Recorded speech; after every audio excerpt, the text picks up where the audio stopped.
Negeri Kulur, sebuah desa kecil yang terletak di pesisir Pulau Ambon, Indonesia, telah lama hidup harmonis dengan laut. Selama beberapa generasi, penduduknya mengandalkan hasil laut untuk mata pencaharian mereka. Hidup mereka terjalin erat dengan irama pasang surut dan bisikan ombak. Para pria, nelayan terampil dengan wajah terbakar matahari dan tangan kapalan, akan berlayar setiap pagi, kembali dengan perahu yang syarat dengan ikan. Para wanita, tawa mereka bergema di udara, akan menyiapkan hasil tangkapan hari itu. Aroma makanan laut bakar memenuhi desa. Kehidupan di negeri Kulur sederhana, berkelanjutan, dan sangat terhubung dengan laut. Terumbu karang yang penuh dengan kehidupan menyediakan tempat berlindung bagi beragam ikan, lobster, dan kepiting. Padang lamun bergoyang lembut mengikuti arus, berfungsi sebagai tempat pembibitan bagi banyak spesies laut, memastikan lautan berlimpah untuk tahun-tahun mendatang. Penduduk desa menyadari keseimbangan ekosistem mereka yang rapuh, menangkap ikan secara bertanggung jawab, hanya mengambil apa yang mereka butuhkan dan menghormati laut sebagai sumber kehidupan, bukan hanya mata pencaharian. Tapi seiring berjalannya waktu, perairan negeri Kulur yang dulunya murni mulai menunjukkan tanda-tanda tekanan. Terumbu karang yang semit, dulunya simfoni warna dan kehidupan, mulai memudar, strukturnya yang rumit, runtuh di bawah beban praktik-praktik yang tidak berkelanjutan. Padang lamun yang rimbun, yang dulunya penuh dengan ikan-ikan muda, menipis dan mundur, kemampuan mereka untuk memelihara kehidupan laut terganggu. Lautan yang dulunya merupakan sumber kelimpahan, mengirimkan seruan minta tolong dalam diam. Kisah negeri Kulur bukanlah cerita yang unik. Ini adalah kisah yang terulang di seluruh dunia, sebuah pengingat nyata tentang keterkaitan antara tindakan manusia dan kesehatan lautan kita. Ini adalah kisah harapan, mengingatkan kita bahwa belum terlambat untuk bertindak, untuk memulihkan keseimbangan, dan untuk memastikan bahwa masyarakat seperti negeri Kulur dapat terus berkembang bersama lautan yang sehat dan hidup. Penurunan ekosistem laut negeri Kulur sebagian besar disebabkan oleh praktik tangkapan ikan yang tidak berkelanjutan. Didorong oleh kurangnya kesadaran dan kebutuhan mendesak untuk menafkahi keluarga mereka, beberapa nelayan beralih ke metode destruktif seperti penangkapan ikan dengan bom dan sianida. Praktik-praktik ini, meskipun memberikan hasil yang cepat, terbukti merusak dalam jangka panjang. Ledakan dari penangkapan ikan dengan bom yang merobek air tidak hanya membunuh ikan tanpa pandang bulu, tetapi juga menghancurkan terumbu karang yang rapuh, meninggalkan kerusakan dan kehancuran. Penangkapan ikan dengan sianida yang digunakan untuk membius dan menangkap ikan hidup untuk perdagangan akuarium meracuni seluruh ekosistem. Sianida yang dipompa langsung ke terumbu karang melumpuhkan ikan, menjadikannya sasaran empuk untuk ditangkap. Tetapi racun itu tidak membeda-bedakan, juga membunuh karang, invertebrata, dan kehidupan laut lainnya.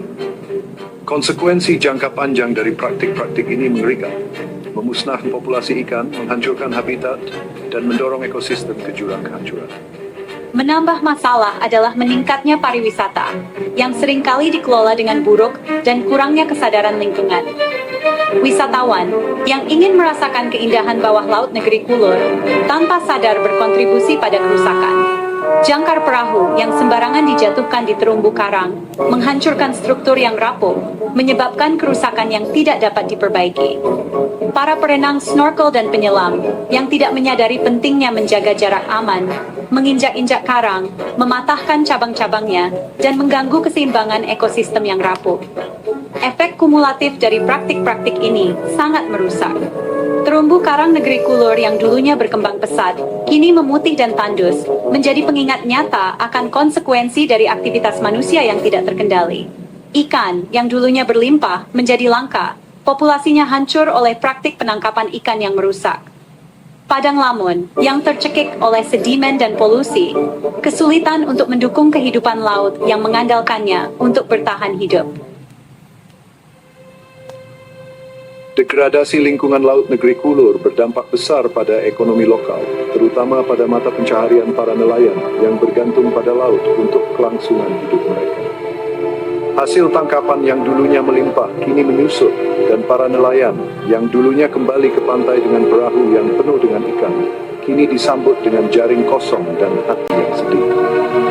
Penurunan stok ikan berarti penurunan pendapatan, mendorong benchwood spurs kemiskinan. dan mengancam kondisi masyarakat. Kurangnya pilihan mata pencaharian alternatif memperburuk masalah. Dengan terbatasnya peluang pendidikan dan pekerjaan di luar penangkapan ikan, banyak penduduk desa mendapati diri mereka terjebak dalam lingkaran setan kemiskinan dan kerusakan lingkungan.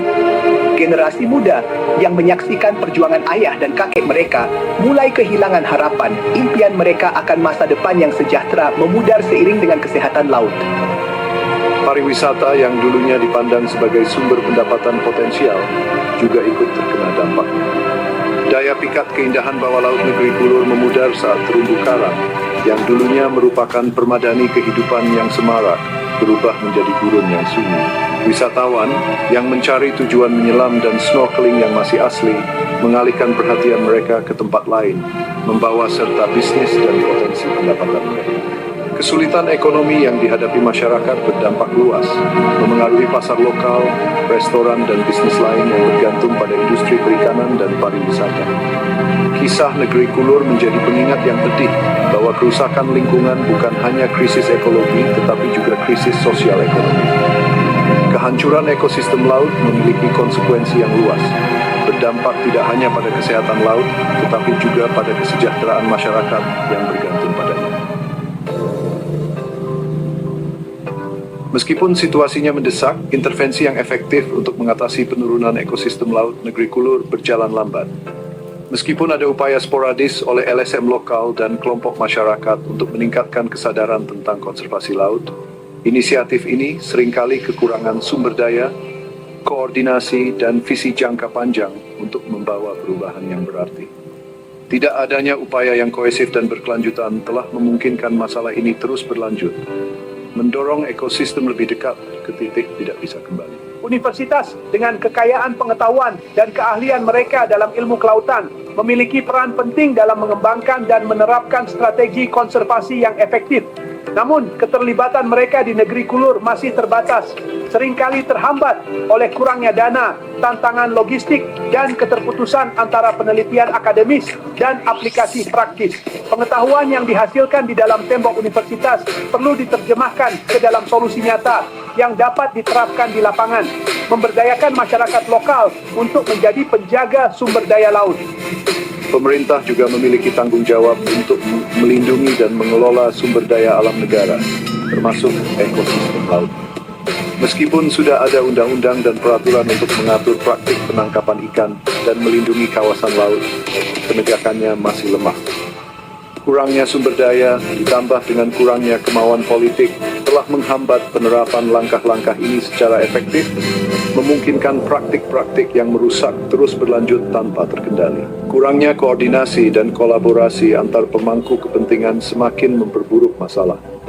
Nelayan yang sering dipandang sebagai penyebab kerusakan lingkungan telah dikesampingkan dari proses pengambilan keputusan. Pengetahuan dan wawasan tradisional mereka diabaikan.